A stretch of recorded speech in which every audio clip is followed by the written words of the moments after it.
Welcome to Tales from College Football. This season I'll be pondering college football what-ifs, where we'll take glimpses into alternate realities and explore how the world of college football might have unfolded differently. I'm your host, Brandon Peterson. 1982 was an exciting year for college football. The Ivy League moved to compete at the 1AA level. Penn State would ride the momentum from two quote-unquote catches that were clearly made out of bounds against Nebraska on their way to a national championship season.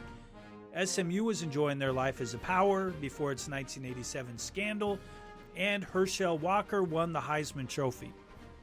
This week, we'll look at something a bit more obscure than all that, a November 20th matchup between Stanford and Cal.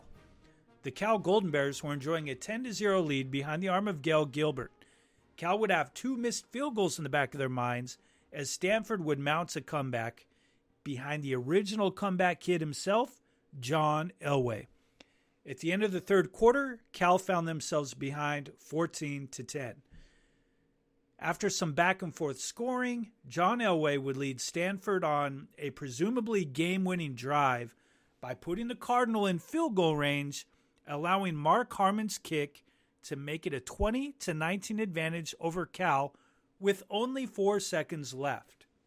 Now, in our world, we all know that Kevin Moen would end up with the kickoff after some exciting pitches and a controversial uncalled down player, and would weave through the fans, the cheerleaders, and the band that were all on the field into the end zone, knocking over an unsuspecting trombone player by the name of Gary Tyrrell, giving Cal the win over their rival.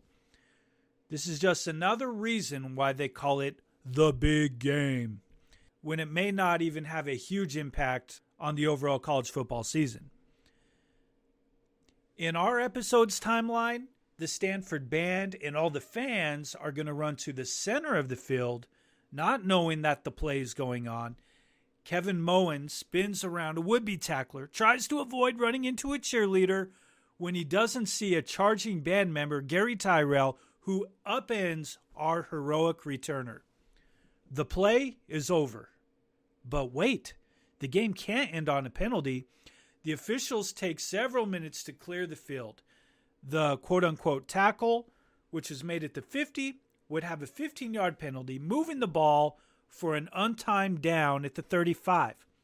One last chance for Joe Cooper. Now, maybe it was the two missed field goals weighing in on his mind. Maybe it was because they couldn't find any of Cal's footballs after all the mayhem that had occurred on the field. That caused them to use the only ball that they could find anywhere.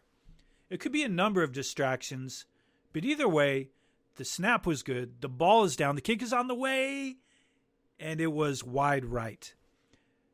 In this world, there would be no late game heroics for Cal, but John Elway would add to his storied career a come-from-behind effort that put his team victorious over their rival Cal.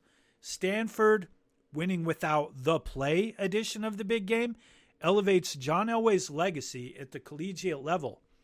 Elway, already one of the most talented quarterbacks in college football, would now be remembered as the player who led Stanford to one of its most dramatic victories.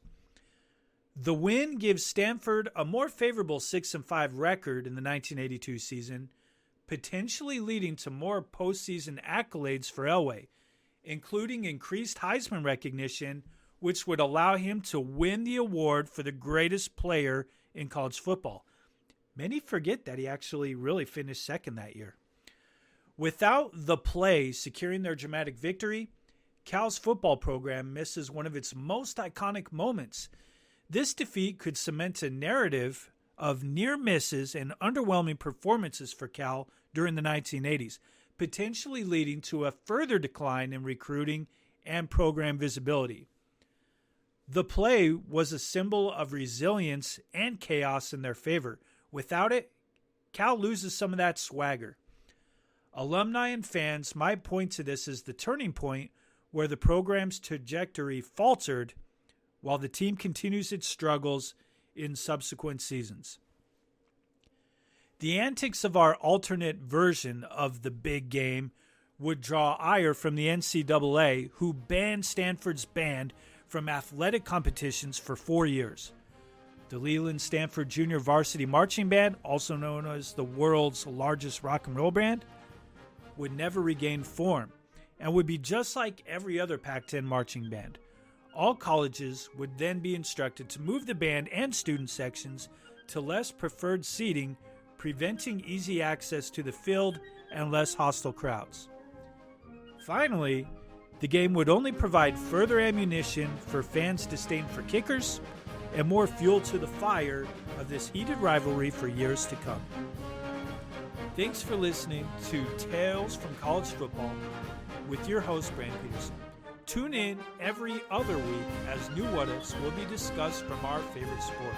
Be sure to reach out and share your thoughts and ideas with me on X, Instagram, Twitter, Threads, and TikTok at Code Peterson. You can also check out my website, codepeterson.com.